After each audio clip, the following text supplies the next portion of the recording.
Every Sunday, Pastor Daniel Okoro stood before thousands at the River of Fire Ministries, his voice echoing through the hall like thunder.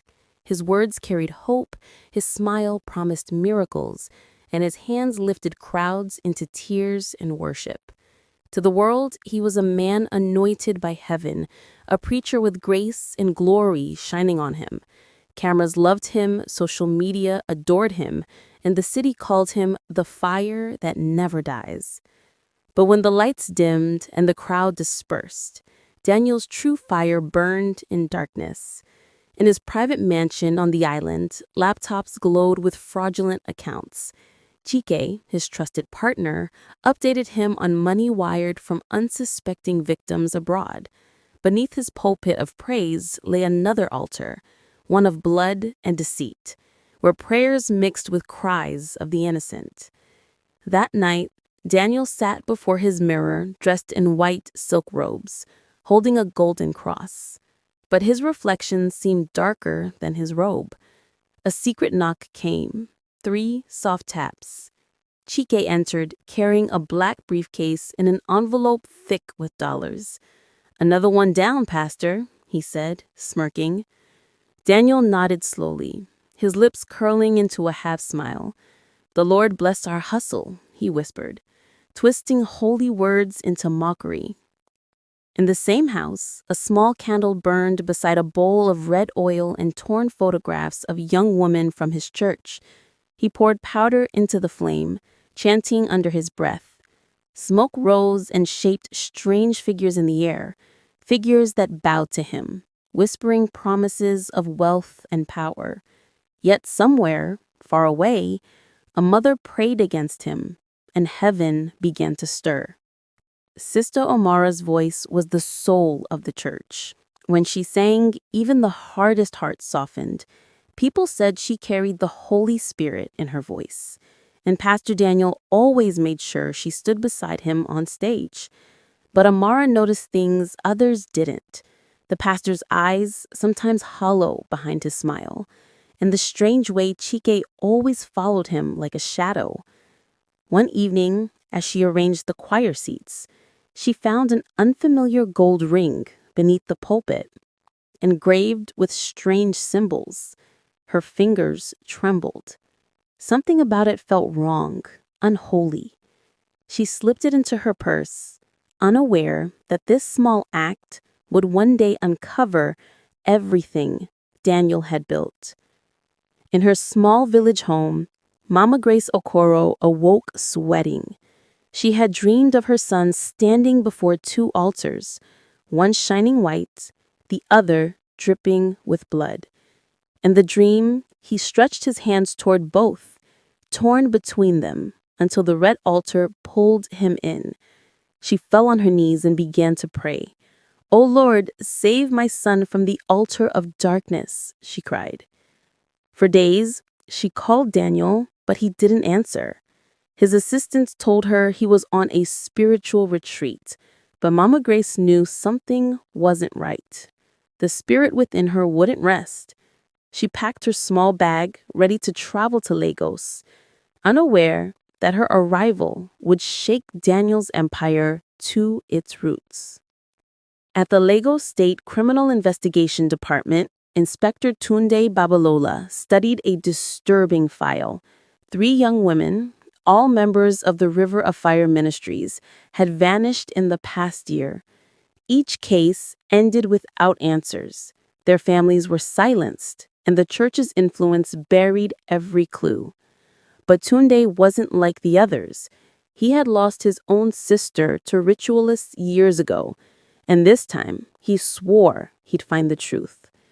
Late into the night, Tunde scrolled through pictures of Pastor Daniel, watching videos of his fiery sermons. Something about the man's confidence unsettled him.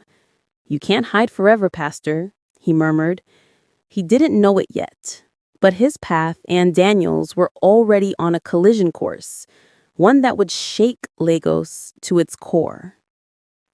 The night sky over Lagos was heavy with silence when Pastor Daniel drove through Ikoyi's empty streets. He stopped at a dimly lit compound where a few black SUVs were parked. Inside the mansion, 4 men sat around a long glass table, all wealthy, all pastors. They greeted him with quiet respect. This was no prayer meeting. This was the brotherhood of the double crown, a secret circle where power and darkness met in fine suits. A red candle burned in the center of the table as the oldest among them spoke. A sacrifice is due, Brother Daniel. The spirits demand freshness. Daniel's jaw tightened. I've given enough, he replied coldly. Your wealth says otherwise, the man hissed. Daniel stood, eyes blazing. Then let them wait. I choose who and when. As he left, lightning flashed outside. A warning from heaven he chose to ignore. The following Sunday, Sister Amara noticed something strange. During worship, Pastor Daniel avoided her eyes. His usual warmth was gone, replaced by a cold smile that made her uneasy. After service, she decided to return the strange ring she'd found, but when she opened her purse, it was gone. Someone had taken it. Her heart pounded as she searched every corner of the church. Later that night, as she prayed in her apartment, a knock came to the door.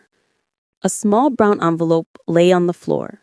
No name, just a photograph inside. It was her own picture, taken secretly during choir practice. Written across it in red ink were the words, "You sing for both light and darkness." Her voice failed her for the first time. The war had begun. Chike couldn't sleep. Every sound felt like footsteps. Every shadow looked like judgment. That morning, he went to Daniel's house, trembling. Oga, things they change. I they see blood for dream every night, he stammered. Daniel laughed.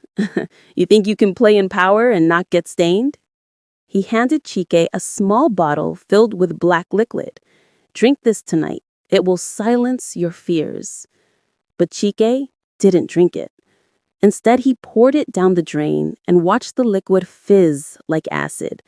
As it burned the sink, he realized this wasn't protection. It was poison. The man he once called brother had become a serpent, and the fear in his heart turned into something else. Survival. Ngozi was new in church, shy, gentle, with a voice like morning dew. Pastor Daniel had noticed her the first day she came for deliverance prayers. He smiled kindly, laid hands on her forehead, and promised that her destiny would shine. She felt blessed. In her innocence, she didn't know that her name was already written in his book of blood. Weeks later, Daniel invited her for a private counseling session at his office. The lights were dim, incense filled the room, and he spoke softly about faith and sacrifice. When she hesitated, his eyes darkened. Do you trust your pastor? He asked. She nodded. That nod sealed her fate, though heaven was watching, and her soul's cry would soon echo beyond his control. Inspector Tunde arrived at the station early, holding a brown folder. Inside were photos, witness statements, and a curious pattern. All missing girls had last been seen leaving the River of Fire Ministries. He sighed deeply. So it's true, he muttered. The case was dangerous, too many powerful names involved, but he had no fear left to give. That same evening, he disguised himself and attended one of Daniel's miracle services. He watched closely from the crowd, recording every movement. When Daniel laid hands on people, Tunde's sharp eyes caught it. The pastor's golden ring, carved with strange symbols, gleaming under the stage lights. The same symbols that appeared in every ritual report he had studied. The truth was no longer far. It was standing right before him, preaching in white. 2 days after Ngozi's visit, she disappeared. Her roommates at the university said she left for choir rehearsal and never came back. Her phone went off, her bag was missing, and her family's cries filled the police station. But the church moved quickly. Posters of her were printed, prayers were held, and Pastor Daniel stood before the congregation with tears in his eyes. He called it a spiritual attack on the children of Zion, and the crowd wept. Behind closed doors, Daniel's face hardened. "Bury it," he told Chike, handing him a bundle of cash. "Make sure no one connects her to me." But in the shadows of his mansion, the mirror cracked. The same mirror he used for his midnight rituals. He ignored it, but something had changed. The spirits he once controlled had begun to whisper his name, not in praise, but in hunger. Thanks for watching. I hope you liked it. Please like, comment, share, and subscribe.